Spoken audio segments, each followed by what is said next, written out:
Hey everybody, welcome back. Today we're going to be taking a deep dive into something I know you've all seen online. Yeah. Tuah. Oh my God. It's something that I'm pretty sure you've probably heard echoing in your head Oh yeah. ever since you first saw it. It gets in there And and it stays there. it really does. I mean, it's definitely not something you'd hear at a family dinner. Probably not. Yeah. But it's taken the internet by storm. So today we're going beyond just the shock value of Tuah. Yeah. We are going to unpack how this phrase actually went viral and what it says about internet culture, memes, and maybe even how fame works in this digital age. You know, it's really interesting because something that seems so random can actually tell us a lot about what's going on online. So let's rewind back to June 11th, 2024. Okay.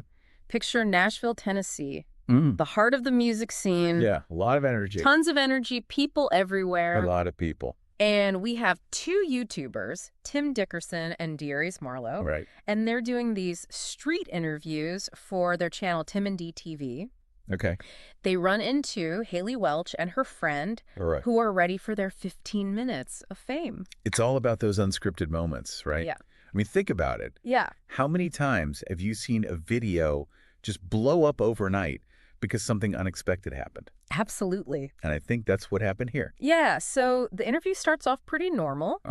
Just questions about, what makes someone wifey material, that kind of thing. Yeah, keeping it light. But then Marlowe throws a curveball. He asks, oh boy, what's one move in bed that makes a man go crazy every time? Whoa, okay.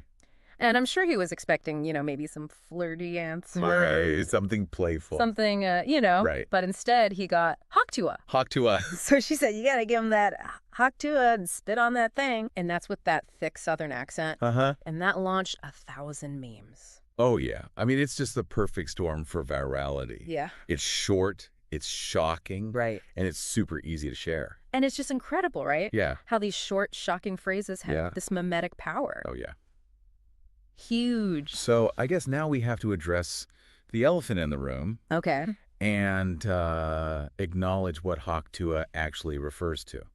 All right. So Tuah, it basically refers to spitting on a man's penis during sex. Yeah, potentially for lubrication. Right. So obviously we are now in NSFW territory. Yeah, we're definitely in the not safe for work zone. But we do have to understand what it means to see why this thing blew up like it did. Well, right, because you have that shock value, you have the humor, right, and you have a little bit of taboo all mixed together. It's a good recipe. And that's potent. I mean, that is potent fuel for something to go viral. Yeah, and within days, this thing had millions of views across every platform. Oh yeah, TikTok, Twitter, you name it, it was everywhere. And basically overnight, yeah, Haley Welch became Tuah girl. Yep.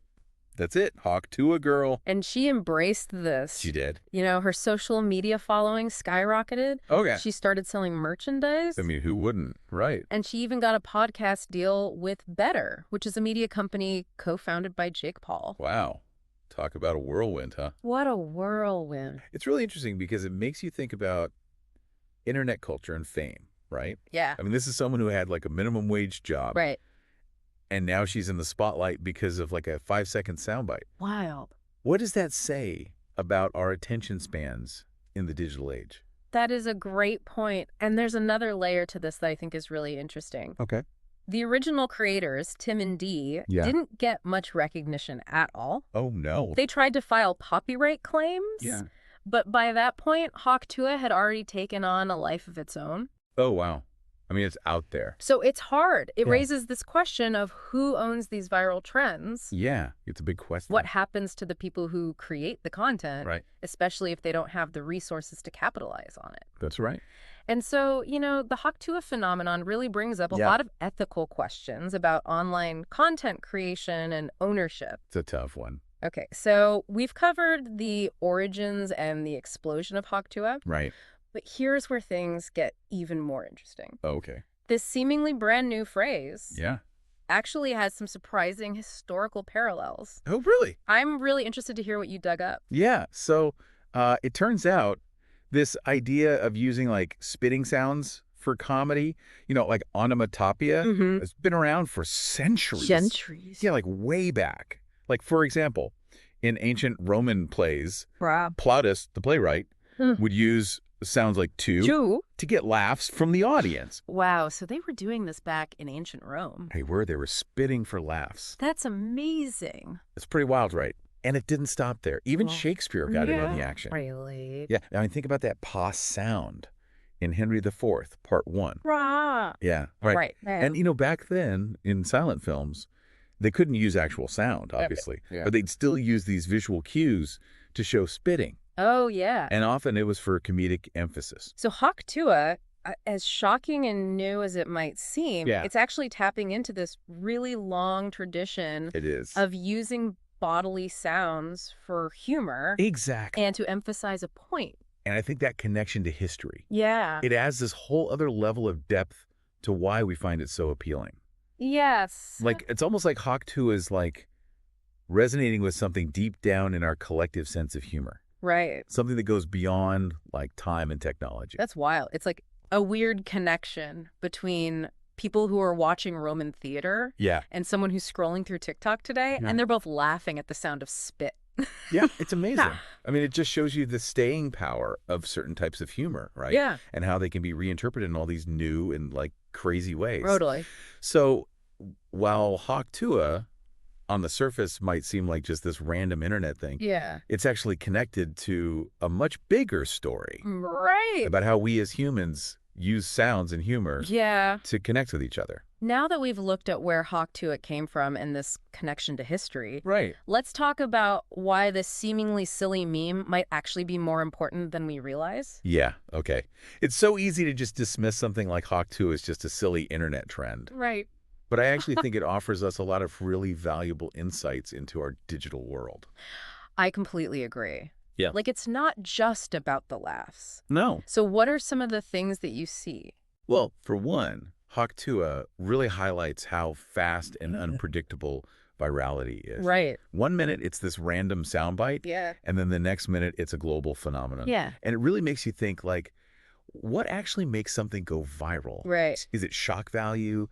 Is it relatability? Yeah. Is it a catchy sound? Yeah. Is it some perfect storm of all those things together? Yeah. It's like, what is that recipe? Yeah, it's so hard to... You can't really predict it. No, you can't predict it at all. And another takeaway from Hawk Tuah is the power and maybe the potential downsides of individual branding in this digital age. Yeah, for sure. Haley took her 15 minutes of fame and turned it into a platform, a brand, a career. Yeah. It's pretty remarkable how someone can create that kind of success online. Absolutely. It's inspiring. Yeah.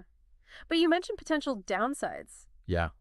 What are some of those downsides? Well, it's a double-edged sword, right? Right. It's a huge opportunity to promote yourself and to make money. Right. But there's also the risk of being exploited. Right. The pressure to keep up a certain persona. Yeah. And you're constantly being watched. Right. Scrutinized. Like if you weren't necessarily seeking that level of fame, it could be hard. Yeah, for sure. It's easy to get lost in the excitement of going viral. Right. But it's also important to remember those downsides. Absolutely. And then there's the ethical dilemma that we touched on a little bit earlier. Yeah. About who owns the content. Yeah. In a world where things can just explode like that. Right. So Haley's the face of it. Right. But she didn't actually come up with the phrase. Right. The original creators. Yeah. They had a really hard time getting recognition. Right. Or profiting. So how do we fairly compensate creators in this age of viral trends? Yeah. Can we protect intellectual property when something spreads so fast online? Those are really complicated questions. And I don't think they have easy answers. No. But this does force us to confront them. Yeah. It's like a case study in how the internet blurs the lines of ownership. Right. And it really highlights the need to talk more about how we value and protect creative work in the digital age. I think that's why this deep dive is so fascinating. Yeah. We started with something that's kind of silly and shocking. Yeah. Now we're talking about some pretty big issues. It just shows that even something like this that seems so trivial can have so much more to it and offer valuable insights into the world that we're living in. So we've covered where Hawk Tuah came from, how it exploded online, the connection to history, and some of the ethical and societal questions it raises. But as we wrap up this deep dive, I want to leave you with one last thing to think about. Okay. Knowing all of this, how do you think this will shape internet trends moving forward? what's going to catch our attention next? Right. Will it be something brand new? Yeah. Or will it be like Tuah and kind of pull inspiration from older forms of expression? Right. What do you think? What will be the next Tuah? Yeah. And what will it teach us about ourselves? Yeah. And about this crazy digital world that we live in? It's such a fascinating landscape. It is. Always changing. Constantly. I can't wait to see what comes next. Yeah, it really makes you think, Yeah. about how the internet is going to shape our culture, our humor, Right. even just our understanding of the world. Yeah. Like, what are those future memes going to teach us It's so interesting to think about. about ourselves, Yeah. about, our anxieties, our hopes, our dreams? Yeah, what are our values? Yeah, what's that next random thing Right. that's going to just capture all of our imagination? Exactly. Well, one thing is for sure. What's that? The internet is never boring. For boring, that is for sure. It's a constant source of surprise Definitely. and amusement, and sometimes even like profound insights Right. if you look hard enough. If you just kind of dig a little deeper. Yeah. And I think that's what makes these deep dives so rewarding. Yeah, I agree. You never know where they're going to take you. It's true. But you always learn something new. You do. So thanks for joining us on this journey Yeah. through the world of Tuah. It's been a pleasure diving in with you. And remember, the internet's huge. Oh, yeah. It's always changing. Vast and ever-changing. And there's always something new out there. For sure. So keep exploring.